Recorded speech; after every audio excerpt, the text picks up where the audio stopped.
السلام علیکم ورحمۃ اللہ وبرکاتہ۔ الحمد للہ وکفا وسلام علی عبادہ الذین اصطفى، اما بعد فعن عائشہ رضی اللہ عنہا قالت کان رسول اللہ صلی اللہ علیہ وسلم یصوم حتى يقول لا نفطر ويفطر حتى نقول لا يصوم، وما رأيت رسول الله صلى الله عليه وسلم استكمل صيام شهر إلا رمضان، وما رأيته أكثر صياما منه في شعبان، رواه البخاری۔ بزرگان محترم اور برادران عزیز، اللہ رب العزت خالق زمان بھی ہے اور خالق مکان بھی ہے۔ زمانہ بھی اللہ نے بنایا ہے اور مکان بھی اللہ نے بنایا ہے۔ یہ جو زمانہ اللہ نے بنایا ہے، دن اور رات، ہفتہ ہے، مہینے ہیں، سال ہے۔ سال کے اندر 12 مہینے ہیں، یہ 12 مہینے بھی اللہ نے بنائے ہیں روز اول سے، اور قرآن پاک میں اللہ تعالیٰ نے ان 12 مہینوں کا ذکر فرمایا ہے۔ فرمایا ان عدت الشہور عند اللہ 12 شہرا فی کتاب اللہ یوم خلق السماوات والارض۔ اللہ کے یہاں مہینوں کی گنتی 12 ہے۔ اللہ کی کتاب میں 12 مہینے ہیں۔ جس دن سے اللہ نے آسمان و زمین کو پیدا کیا، اس دن سے یہی نظام اللہ نے بنایا ہے کہ سال میں 12 مہینے ہیں۔ ان 12 مہینوں میں 4 مہینے اشہر حرم ہیں، حرمت والے مہینے ہیں، اور روز اول سے لے کر ہمیشہ ان مہینوں کا احترام کیا گیا، یہاں تک کہ زمانہ جاہلیت میں بھی مشرکین ان مہینوں میں قتال نہیں کرتے تھے، جنگ نہیں کرتے تھے۔ منہا 4 حرم، اور وہ 4 مہینے جو اشہر حرم ہے، اس میں ایک رجب کا مہینہ ہے، اور 3 مہینے متوالیات ہیں، پے در پہ ہے، ذوالقعدہ، ذوالحجہ اور محرم۔ ان مہینوں کا بڑا خاص خیال رکھا جاتا تھا کہ ان مہینوں میں اگر کسی کو اپنے باپ کا قاتل بھی نظر آ جاتا تو اس کو بھی کچھ نہیں کہتے تھے۔ تو یہ جو مہینہ ہے، یہ شعبان کا مہینہ ہے۔ ہم جس مہینے میں ہیں، یہ شعبان کا مہینہ ہے۔ اس سے پہلے جو مہینہ گزرا ہے وہ رجب کا مہینہ ہے، اور رجب کا مہینہ اشہر حرم میں سے ایک مہینہ ہے۔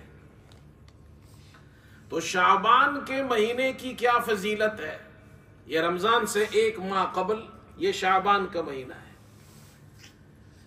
اور ہمارے جو کیلنڈر ہے، اسلامی کیلنڈر ہے، اس میں یہ 8واں مہینہ ہے۔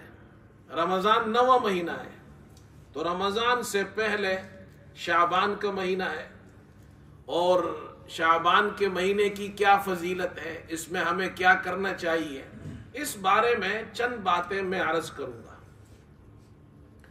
شعبان کے مہینے سے متعلق تفصیل تو بہت زیادہ ہے، لیکن آپ کے سامنے خلاصے کے طور پر 6 باتیں بیان کرتا ہوں۔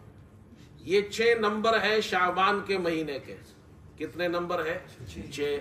ہمارے تبلیغ والے بھائی 6 نمبر بیان کرتے، جہاں بھی جاتے ہیں 6 نمبر بیان کرتے ہیں۔ ہمارے ایک استاد تھے، وہ سبق پڑھاتے تھے، تو سبق میں بھی وہ پورے سبق کا خلاصہ 6 نمبروں میں بیان کرتے تھے۔ تو میں بھی 6 نمبروں میں بیان کرتا ہوں، سمجھنے میں آسانی ہو جائے گی، اور انشاءاللہ اس پر عمل کریں گے تو فائدہ ہوگا۔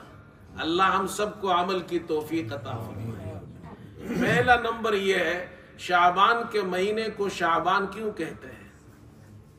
شعبان کے مہینے کو شعبان اس لیے کہتے ہیں، حافظ ابن حجر رحمت اللہ علیہ فرماتے ہیں لِتَشَعُّبِهِمْ اے تَفَرُّقِهِمْ فِي طَلَبِ الْمِيَاهِ وَالْغَارَاتِ بعد ان یخرج شہر رجب الحرام۔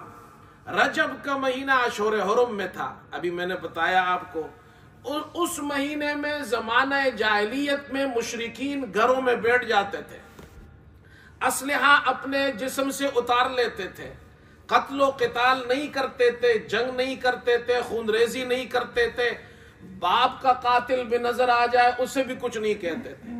لیکن جیسے ہی رجب کا مہینہ ختم ہوتا، شعبان کا مہینہ شروع ہوتا، لِتَشَعُّبِهِمْ اے تَفَرُّقِهِمْ فِي طَلَبِ الْمِيَاهِ وَالْغَارَاتِ، پانی کی تلاش میں اور غارت گیری کے اندر ایک دوسرے پر حملہ کرنے کے لیے، جنگ کے لیے وہ ایک دوسرے سے جدا ہو جاتے تھے۔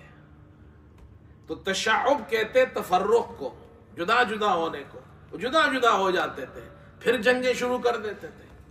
اس لیے اس مہینے کا نام رکھا شعبان۔ اللہ اکبر۔ پھر اس شعبان کے اندر دوسرا نمبر، اس شعبان کے مہینے کی فضیلت کیا ہے اور اس شعبان کے مہینے میں ہمیں کیا کرنا چاہیے؟ تو شعبان کے مہینے کی فضیلت یہ ہے، امام بخاری رحمت اللہ علیہ نے مستقل باب باندھا ہے، باب صوم شعبان۔ رسول اللہ صلی اللہ علیہ وسلم شعبان کے مہینے میں کثرت سے روزہ رکھتے تھے۔ حضرت عائشہ رضی اللہ تعالی عنہا سے حدیث مروی ہے بخاری میں، اور اس حدیث میں حضرت عائشہ رضی اللہ عنہا فرماتی ہے رسول اللہ صلی اللہ علیہ وسلم نفلی روزہ رکھتے تھے، تو اتنے روزے رکھتے تھے کہ ہم یہ کہتے تھے کہ آپ اب افطار نہیں کریں گے۔ وَيُفْتِرُ حَتَّى نَقُولَ لَا يَصُومُ، کبھی روزہ رکھنا نفلی روزہ چھوڑ دیتے تھے تو ہم یہ سمجھتے تھے اور کہتے تھے کہ اب آپ نفلی روزہ رکھیں گے نہیں۔ وہ فرماتی ہے کہ رمضان کے علاوہ کسی اور مہینے میں آپ نے پورا مہینہ روزہ نہیں رکھا، اس لیے کہ رمضان کے روزے فرض ہیں۔ اور فرماتی ہے کہ وَمَا رَأَيْتُهُ أَكْثَرَ صِيَامًا مِّنْهُ فِي شَعْبَانَ، شعبان سے زیادہ میں نے آپ صلی اللہ علیہ وسلم کو کسی اور مہینے میں زیادہ نفلی روزہ رکھتے ہوئے نہیں دیکھا، یعنی شعبان کے مہینے میں آپ کثرت سے روزے رکھتے تھے۔ اور ایک روایت میں ہے کَانَ يَصُومُ شَعْبَانَ كُلَّهُ، آپ صلی اللہ علیہ وسلم شعبان کے پورے مہینے میں روزہ رکھتے تھے۔ تو پورے مہینے میں تو نہیں رکھتے تھے، لیکن پورے مہینے میں اکثر دن رکھتے تھے۔ اور عربوں کی عادت ہے کہ جب وہ کوئی شخص اکثر مہینہ روزہ رکھے تو وہ کہتے ہیں اس نے پورا مہینہ روزہ رکھا ہے، یہ ان کا عرف ہے۔ جیسے ہمارے یہاں کوئی شخص رات کو عبادت کرتا ہے، تہجد کے لیے اٹھتا ہے تو کیا کہتے ہیں؟ یہ پوری رات عبادت کرتا ہے۔ وہ پوری رات تو نہیں کرتا، رات کا کچھ حصہ عبادت کرتا ہے۔ تو اس لیے فرماتی ہے آپ پورا مہینہ روزہ رکھتے تھے شعبان کے مہینے میں نفلی روزہ، معنی یہ اکثر حصے میں روزہ رکھتے تھے۔ اس لیے شعبان کے مہینے میں اکثر حصے میں روزہ رکھنا یہ سنت ہے محمد صلی اللہ علیہ وسلم کی۔ اللہ توفیق دے تو ہم بھی رکھیں۔ دو باتیں ہو گئی۔ تیسری بات، آپ صلی اللہ علیہ وسلم شعبان کے مہینے میں زیادہ روزے کیوں رکھتے تھے؟ علماء نے اس کی مختلف وجوہات بیان کی ہے۔ ایک وجہ یہ بیان کی ہے کہ رمضان کے مہینے میں فرض روزے ہیں تو فرض روزے رکھے جاتے ہیں، اور آپ صلی اللہ علیہ وسلم کی عادت مبارکہ تھی کہ آپ ہر مہینے میں نفل روزے رکھتے تھے، پیر کے دن، جمعرات کے دن، اسی طرح ایام 20 کے روزے۔ تو رمضان میں تو نفلی روزہ رکھنے کا موقع نہیں ملے گا، اس لیے رمضان سے پہلے آپ شعبان میں زیادہ نفلی روزے رکھتے تھے۔ اور ایک وجہ علماء نے یہ بیان کی ہے، یہ حدیث میں ہے، اسامہ بن زید رضی اللہ تعالیٰ عنہ کی حدیث نسائی میں، اور اسامہ بن زید یہ رسول اللہ صلی اللہ علیہ وسلم کے چہیتے صحابی ہیں۔ یہ چھوٹے بچے تھے، یہ ہجرت سے 6 سال پہلے پیدا ہوئے۔ آپ صلی اللہ علیہ وسلم کی وفات کے وقت ان کی عمر 16 سال تھی، اور یہ حضرت زید کے بیٹے ہیں۔ حضرت زید کو رسول اللہ صلی اللہ علیہ وسلم نے اپنا منہ بولا بیٹا بنایا تھا۔ بعد میں اللہ کا حکم آیا کہ منہ بولا بیٹا کہنے سے کوئی بیٹا نہیں بن جاتا. یہ ان کے بیٹے ہیں. رسول اللہ صلی اللہ علیہ وسلم ان سے بہت محبت کرتے تھے. اس کا اندازہ اس سے لگائیے جب کوئی کسی معاملے میں صحابہ کو بھی سفارش کرانی پڑتی، بڑے بڑے صحابہ بھی جا کر وہ سفارش نہیں کر سکتے تھے تو وہ اسامہ سے کہتے تھے کہ اسامہ تم جا کر اللہ کے رسول سے سفارش کرو اس مسئلے میں. انہوں نے رسول اللہ صلی اللہ علیہ وسلم سے ایک سوال کیا، اور سوال یہ کیا اے اللہ کے رسول آپ سب سے زیادہ شعبان میں روزے رکھتے ہیں، نفلی روزے. میں نے کسی اور مہینے میں آپ کو اتنا نفلی روزہ رکھتے ہوئے نہیں دیکھا، اس کی کیا وجہ ہے؟ اللہ. دو باتیں تو ہو گئی نا. اب تیسری بات یہاں یہ بھی سمجھنی چاہیے، صحابہ کرام رضی اللہ عنہم اجمعین یہ سب سے بہتر جماعت ہے. کون سی جماعت ہے؟ انبیاء علیہ السلام کے بعد روئے زمین پر سب سے افضل جماعت کس کی جماعت ہے؟ صحابہ کرام کی جماعت ہے. عبداللہ ابن عباس رضی اللہ عنہما فرماتے ہیں میں نے صحابہ کی جماعت سے افضل جماعت نہیں دیکھی. انبیاء کے بعد سب سے افضل جماعت ہے. اور پھر وجہ بیان کرتے ہیں کہ رسول اللہ صلی اللہ علیہ وسلم سے صحابہ کو بہت زیادہ تعلق اور محبت، بہت زیادہ محبت تھی، بہت زیادہ تعلق تھا. لیکن اس کے باوجود انہوں نے آپ صلی اللہ علیہ وسلم سے کل 13 سوالات کیے ہیں جن کا ذکر قرآن میں آتا ہے. کتنے سوالات کیے؟ 13 سوالات. اور اللہ نے ان سوالات کا ذکر قرآن میں کیا ہے. تو صحابہ کرام جب سوال کرتے ہوں گے تو وہ سوال کتنا اہم ہوگا. اسامہ بن زید سوال کر رہے اے اللہ کے رسول آپ اس مہینے میں سب سے زیادہ نفلی روزہ رکھتے ہیں، اس کی کیا وجہ ہے؟ یہ شوق ہر مسلمان میں ہونا چاہیے، یہ شوق ہمارے بچوں میں بھی ہونا چاہیے. ہمارے بچے ہم سے پوچھیں کہ ہم یہ عبادت کیوں کرتے ہیں، ہم یہ عبادت کیوں کرتے ہیں، ہم یہ کام کیوں کرتے ہیں. یہ سبق ہے ہمارے لیے. 3 باتیں ہو گئی. چوتھی بات آپ صلی اللہ علیہ وسلم نے حضرت اسامہ کو جواب دیا اور آپ نے 2 باتیں ارشاد فرمائی. پہلی بات یہ ارشاد فرمائی کہ یہ ایسا مہینہ ہے ذالک شہر یغفل الناس عنہ بین رجب و رمضان. رمضان اور رجب کے درمیان شعبان کا یہ ایسا مہینہ ہے کہ لوگ اس مہینے سے غافل ہیں. اور یہ ایسا مہینہ ہے ترفع فيه الاعمال الى الله تعالى فاحب ان يرفع عملي وانا صائم. اس مہینے میں اللہ کے دربار میں بندوں کے اعمال پیش کیے جاتے ہیں. میں اس بات کو پسند کرتا ہوں کہ جب میرا عمل اللہ کے دربار میں پیش ہو تو اس حالت میں ہو کہ میں اس وقت روزے کے اندر ہوں. اب چوتھی بات، چوتھا نمبر. 3 باتیں تو ہو گئی. چوتھا نمبر آپ صلی اللہ علیہ وسلم فرما رہے یہ مہینہ ایسا مہینہ ہے کہ لوگ اس مہینے کے اندر غفلت میں مبتلا ہوتے ہیں، یعنی عبادت کی طرف توجہ نہیں دیتے ہیں. علماء فرماتے ہیں اس سے معلوم ہوا کہ جس وقت لوگ غفلت میں ہو، جس وقت لوگ غفلت میں ہو اس وقت عبادت کرنے پر زیادہ ثواب ملتا ہے. اس وقت عبادت کرنا زیادہ افضل ہے. اور اس کی بہت سی مثالیں ہیں. میں 2 مثال دیتا ہوں. رات کو جب ہم سوتے ہیں تو غفلت کا وقت ہوتا ہے، ساری دنیا سوئی ہوئی ہے، غفلت کا وقت ہے. حدیث میں آتا ہے آپ صلی اللہ علیہ وسلم نے فرمایا رات کا وقت ایسا وقت ہے کہ اللہ رب العزت اپنے بندوں سے سب سے زیادہ اس وقت قریب ہوتا ہے، رات کے آخری حصے میں. اور ایک حدیث میں آتا ہے اللہ آسمان دنیا پر نزول فرماتا ہے اپنی شان کے مطابق، اور اللہ کی طرف سے اعلان ہوتا ہے من یدعونی فاستجیب لہ.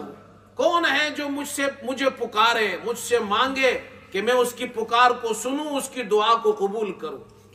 من یسألنی فاعطیہ. کون ہے جو مجھ سے سوال کرے میں اسے عطا کروں. من یستغفرنی فاغفر لہ، کون ہے جو اپنے گناہوں کو بخشوائے میں معاف کر دوں اسے۔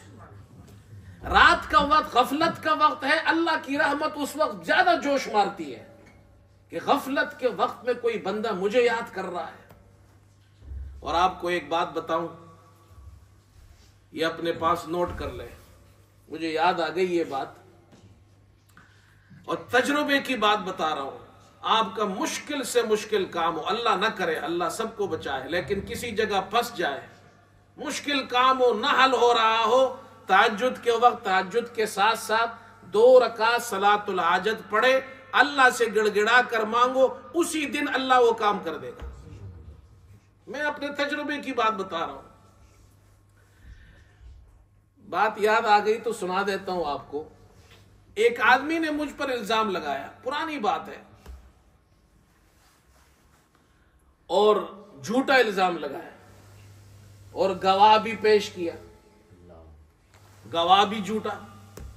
یا اللہ، میرے پاس تو نہ گواہ ہے، اور یہ جو دونوں بول رہے دونوں جھوٹ بول رہے، پھنس گیا میں۔ اللہ کی طرف سے ایک امتحان تھا، اب میں کچھ بھی کروں تو کیا کریں گے آپ؟ میں نے کہا جی ایسا کریں، بعد میں بیٹھتے ہیں، 1 دن کے بعد ملیں گے۔ 1 دن کی مہلت میں نے ان سے لے لی۔ رات آئی تو میں تہجد کے وقت اٹھا، میں نے 2 رکعت صلاۃ الحاجت پڑھی اور اللہ سے دعا کی۔ دوسرے دن سورج غروب ہونے سے پہلے پہلے اس کے گواہ نے سچ اگل دیا اور کہا کہ میں نے جھوٹ کہا تھا۔ دوسرے دن سورج غروب نہیں ہوا تھا۔ مانگو اللہ سے، اللہ دینے والا ہے۔ تو غفلت کے وقت میں اللہ پاک عبادت کو، دعاؤں کو قبول کرتا ہے، اس پر اجر ملتا ہے۔ اب ایک دوسری مثال سنو۔ بازار غفلت کی جگہ ہے، وہاں کون اللہ کو یاد کرتا ہے؟ بازار میں تو کوئی سبزیاں بیچ رہا ہے، کوئی ٹماٹر بیچ رہا ہے، کوئی سبزی پیاز لے لو، کدو لے لو، دال لے لو، کپڑے لے لو، اللہ کو کون یاد کرتا ہے بازار میں؟ اللہ کے رسول صلی اللہ علیہ وسلم نے ارشاد فرمایا، ایک شخص بازار گیا، اس نے بازار میں جا کر اللہ کو یاد کیا اور یہ کہا لا الہ الا اللہ، یہ یاد کر لو میرے ساتھ، لا الہ الا اللہ وحدہ لا شریک لہ لہ الملک ولہ الحمد یحیی ویمیت وہو حی لا یموت بیدہ الخیر وہو علی کل شیء قدیر۔ یہ آتا ہے نا آپ سب کو؟ آپ صلی اللہ علیہ وسلم نے فرمایا جس نے بازار میں یہ کلمہ پڑھا، اللہ کو یاد کیا، اللہ اس کلمے کے پڑھنے سے بازار میں، وہ غفلت کی جگہ میں، اللہ اس کے 10 لاکھ نیکیاں عطا فرماتا ہے، 10 لاکھ گناہ معاف کر دیتا ہے اگر اس کے ہو، 10 لاکھ درجات بلند کر دیتا ہے۔ اللہ، کتنی باتیں ہو گئی؟ 4 باتیں ہو گئی، ٹھیک ہے۔ 5ویں بات دیکھو، ہمارے بزرگ بیٹھے ہوئے، ان کو یاد ہے، دیکھو یہ جوانوں کو بھی سمجھنا چاہیے، دیکھو ہمارے بزرگ یاد رکھتے ہیں۔ 5ویں بات، آپ صلی اللہ علیہ وسلم شعبان میں روزہ کیوں رکھتے تھے؟ آپ نے فرمایا اس مہینے میں بندوں کے اعمال اللہ کے دربار میں پیش ہوتے ہیں، میں یہ پسند کرتا ہوں کہ میرا عمل جب اللہ کے دربار میں پیش ہو تو اس وقت ہو جب میں روزے کی حالت میں ہوں۔ اب دیکھو بھائی، اللہ کو راضی کرنا یہ مسلمان کا مقصد ہونا چاہیے۔ علماء نے لکھا ہے 3 اوقات میں بندوں کے اعمال اللہ کے یہاں پیش ہوتے ہیں، روزانہ، ڈیلی بیسس پر۔ حدیث میں آتا ہے رسول اللہ صلی اللہ علیہ وسلم نے ارشاد فرمایا کچھ فرشتے ہیں جو اعمال لکھتے ہیں اور یہ دن میں آتے جاتے رہتے ہیں، اور عصر کی نماز میں اور فجر کی نماز میں یہ فرشتے ملتے ہیں، اور آپ صلی اللہ علیہ وسلم نے ارشاد فرمایا جو فرشتے عصر میں آتے ہیں تو وہ فجر تک رہتے ہیں، بندوں کے اعمال نوٹ کرتے ہیں، فجر میں دوسرے فرشتے آتے ہیں تو یہ چلے جاتے ہیں، جب یہ رات والے فرشتے اوپر چلے جاتے ہیں اللہ تعالیٰ باوجود جاننے کے ان سے پوچھتا ہے کیف ترکتم عبادی، میرے بندوں کو کس حال میں چھوڑ آئے ہو؟ تو وہ جواب دیتے ہیں ترکناہم یصلون واتیناہم یصلون، اے اللہ جب ہم ان کے پاس گئے تھے اس وقت بھی نماز پڑھ رہے تھے، یعنی عصر کی نماز، جب ہم ان کو چھوڑ کر آئے تو اس وقت بھی نماز پڑھ رہے تھے۔ ہماری حاضری روزانہ لی جاتی ہے، فرشتے حاضری لیتے ہیں، اور اللہ کے دربار میں یہ حاضری پیش ہوتی ہے۔ جو نماز نہیں پڑھتے ہیں تو فرشتے تو مسجد میں آتے ہیں، یہاں حاضری لگاتے ہیں۔ یہ سوچنا چاہیے مجھے بھی، آپ کو بھی، سب کو۔ دوسرا، آپ صلی اللہ علیہ وسلم نے فرمایا ہفتہ وار اعمال پیش کیے جاتے ہیں۔ آپ صلی اللہ علیہ وسلم نے فرمایا ہر ہفتہ پیر کے دن اور جمعرات کے دن اللہ کے دربار میں بندوں کے اعمال پیش کیے جاتے ہیں۔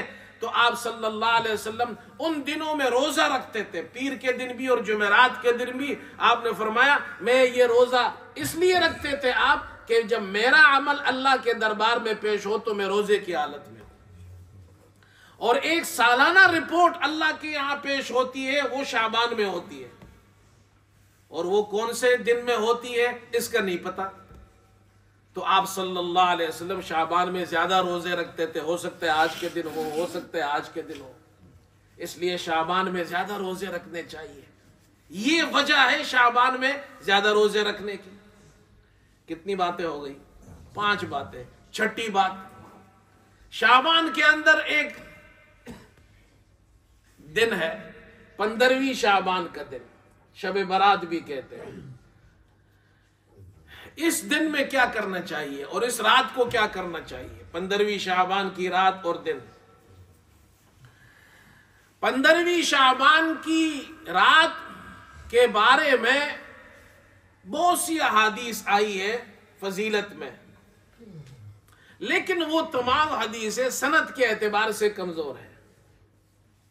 ایک حدیث میں آپ صلی اللہ علیہ وسلم نے، اس روایت میں یہ آتا ہے کہ آپ نے ارشاد فرمایا قوموا لیلہا وصوموا نہارہا، رات کو عبادت کرو دن میں روزہ رکھو، لیکن حدیث ضعیف ہے۔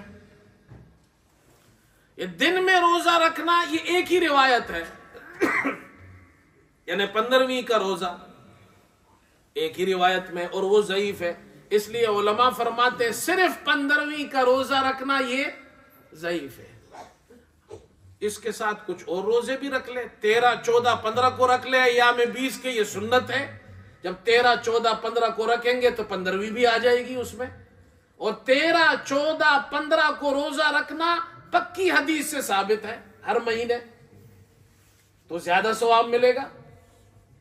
رات کو عبادت کرنا، رات کی فضیلت مختلف روایات میں آئی ہے، اگرچہ وہ روایات سند کے اعتبار سے کمزور ہے، لیکن محدثین فرماتے ہیں اگر کسی عبادت میں کسی جگہ فضیلت وارد ہوئی ہو اور وہ سند کے اعتبار سے حدیث روایت کمزور ہو لیکن روایات زیادہ ہو، تو کثرت روایت کی وجہ سے اس کے اندر قوت پیدا ہو جاتی ہے۔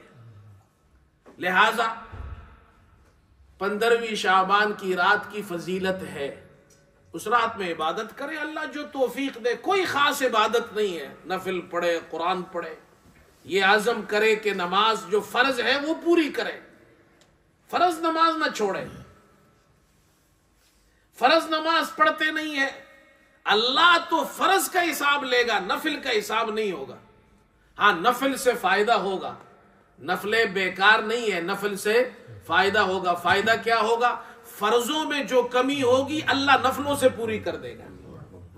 تو نفلیں پڑھو، عبادت کرو، کوئی خاص عبادت نہیں ہے۔ 15ویں شعبان میں لوگوں نے کوئی خاص قسم کی نماز اپنی طرف سے بنائی ہوئی ہے، 2 رکعت ایسی پڑھنی ہے، اس کے بعد یہ پڑھنا ہے، پھر 2 رکعت، پھر یہ، ایسی نہیں۔ اللہ جتنی توفیق دے اتنی پڑھے۔ ہاں یہ بات ہمارے یہاں مسئلہ یہ ہے کہ افراط تفریط بہت ہے۔ کچھ لوگ ایسے ہیں جو آپ کو ملیں گے، وہ کہتے جی یہ رات اس کی کوئی افضلیت ہے ہی نہیں، ایسا بھی نہیں ہے۔ اور کچھ لوگ ایسے ہیں جو رات کے اندر ایسی انہوں نے اپنی طرف سے روایتیں گڑھ کر بنانا شروع کر دیے، یہ والا کام کرو، فلاں کام کرو. یہ بھی اس کی بھی کوئی اہمیت اور اس کی کوئی فضیلت نہیں ہے. اس رات کو جناب لوگوں نے اپنی طرف سے گڑھ لیا ہے کہ مردے واپس آتے ہیں، ان کی روحیں واپس آتی ہے تو حلوہ پکاؤ. قبرستان میں جاؤ تو مردوں کی عید ہے، وہاں قبرستان میں قوالیاں ہو رہی ہے، چراغا ہو رہا ہے، آتش بازی ہو رہی ہے. افراط تفریط نہیں ہوگا. اللہ توفیق دے عبادت کرے. باقی یہ سارے کام، آتش بازی کرنا، پٹاخے پھوڑنا، چراغاں کرنا، قوالیاں کرنا، یہ دین سے کوئی تعلق نہیں، کاروبار ہے بھائی یہ. اور لاکھوں کا نہیں، کروڑوں کا کاروبار ہوتا ہے. صرف ہندوستان، پاکستان اور بنگلہ دیش میں 3 ملکوں میں اس رات میں کروڑوں کا نہیں، اربوں کا کاروبار ہوتا ہے. کتنی لائٹنگ ہوگی، کتنے قوالیاں ہوں گی، کتنی مجلسیں ہوں گی، کتنے پیسے اس میں لٹائے جائیں گے. یہ اربوں کا کاروبار ہے. جب مجھ جیسا مولوی کہے گا کہ یہ کام بدعت ہے مت کرو، تو مجھ پر سب سے پہلا فتویٰ لگائیں گے یہ وہابی ہے. کیوں؟ اس لیے کہ اربوں کا کاروبار میں خراب کر رہا ہوں ان کا. ایسا ہے یا نہیں ہے؟ وہ تو بہت بڑا کاروبار ہے. تو مجھ پر فتویٰ لگاتے ہیں کہ یہ وہابی ہے. تو کوئی بات نہیں، وہابی تو کہتے ہیں اللہ والا. وہابی کا معنی ہے وہاب والا. تو ہم تو اللہ والے ہیں، اللہ ہمیں اللہ والا بنا دے، اس پر تو فخر ہونا چاہیے. اللہ ہمیں اپنا اللہ والا بنا دے. لیکن یہ ساری بدعت ہے. علامہ اقبال نے کہا تھا، اللہ اکبر، ہم کو تو میسر نہیں مٹی کا دیا بھی، ہم کو تو میسر نہیں مٹی کا دیا بھی، گر پیر کا بجلی کے چراغوں سے ہے روشن، نذرانہ نہیں سود ہے پیران حرم کا، نذرانہ نہیں سود ہے پیران حرم کا، ہر خرقہ سالوس کے اندر ہے مہاجن، اور میراث میں ملی ہے انہیں، میراث میں آئی ہے انہیں مسند ارشاد، زاغوں کے تصرف میں عقابوں کے نشے من. یہ جو نقلی پیر ہیں ہم ان کو نہیں مانتے، کاروباری پیروں کو. اصلی پیروں کو ہم مانتے ہیں، اللہ والوں کو. تو یہ چراغاں کرنا، قوالیاں کرنا، پیسے لٹانا، یہ شب برات میں، نصف شعبان کی رات میں یہ کام نہیں کرنا. کرنا ہے تو اللہ کی عبادت کرو. آتش بازی کرنا یہ آتش پرستوں سے آیا ہے. مظاہر حق میں یہ ایک کتاب ہے، مشکات کی شرح، غالباً اس میں لکھا ہے آتش پرستوں سے یہ چیزیں مسلمانوں میں آئی ہے. جو آگ کی پرستش کرتے ہیں ان سے یہ چیزیں آئی ہیں مسلمانوں میں. ہماری والدہ بچپن میں ہم سے کہتی تھی کہ یہ جو 15ویں شعبان کی رات ہے، اس رات میں گاؤں کے اندر کپڑوں کے چیتڑے ہوتے ہیں، ان کو جمع کر کے ایک گیند بنائی جاتی ہے گول اس طرح. آپ کے یہاں بھی ہوگا ایسے ہی ہے نا. وہ کپڑوں کے چیتڑوں سے ایک گیند بناتے ہیں، پھر اس گیند کو تیل میں رکھتے ہیں. جب وہ خوب اچھی طرح تیل چوس لیتا ہے، وہ گیند، وہ کپڑے اچھی طرح تیل چوس لیا، پھر شعبان کی رات میں اس کو آگ لگاتے، 15ویں شعبان کو، پھر اوپر آسمانوں پر اچھالتے ہیں. یہ کون سا اسلامی طریقہ ہے؟ اور یہ جو پٹاخے شروع ہوئے پاکستان میں، یہ ہر سال ایسی خبریں آتی ہے کہ وہ پٹاخے لے لیتے ہیں، کاروباری لوگ گودام بھر لیتے ہیں، اس میں آگ لگ جاتی ہے، کئی لوگ مر جاتے ہیں. یہ کوئی عبادت نہیں ہے بھائی، یہ کاروبار ہے، بزنس ہے. قبرستان میں چراغا ہو رہا ہے تو قبرستان میں مردوں کو کیا کرنا ہے جی؟ مردوں کو تو اوپر والی لائٹ کی ضرورت نہیں ہے، اندر والی لائٹ کی ضرورت ہے.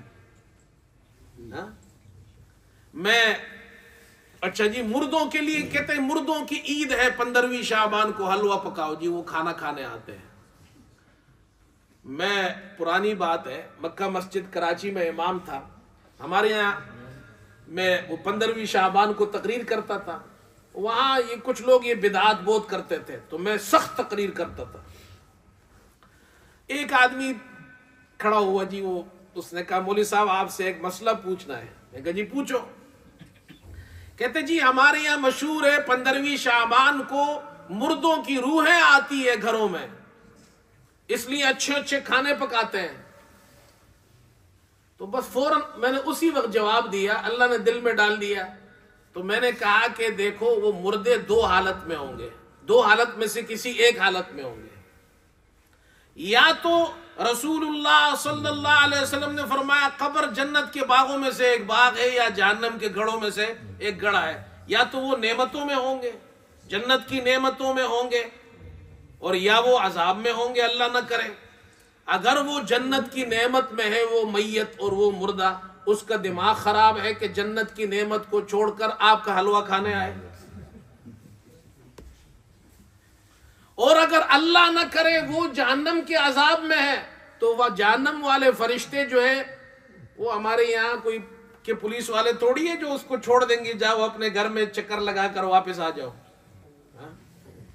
یہ فضول چیزیں ہیں، فضول باتیں۔ عقیدہ پکا رکھو، بدعات سے اپنے آپ کو بچاؤ۔ 15ویں شعبان میں اللہ توفیق دے عبادت کرو، قرآن پڑھو، ذکر کرو، جماعت سے نماز پڑھی ہے، عشاء کی نماز جماعت سے، فجر کی نماز جماعت سے پڑھی، پوری رات عبادت کا ثواب مل جاتا ہے۔ روزے رکھنے ہیں تو کوشش کرے زیادہ روزے اس مہینے میں رکھے، 13، 14، 15 کو روزے رکھے۔ اللہ ہم سب کو عمل کی توفیق عطا فرمائے۔ وآخر دعوانا ان الحمد للہ رب العالمین۔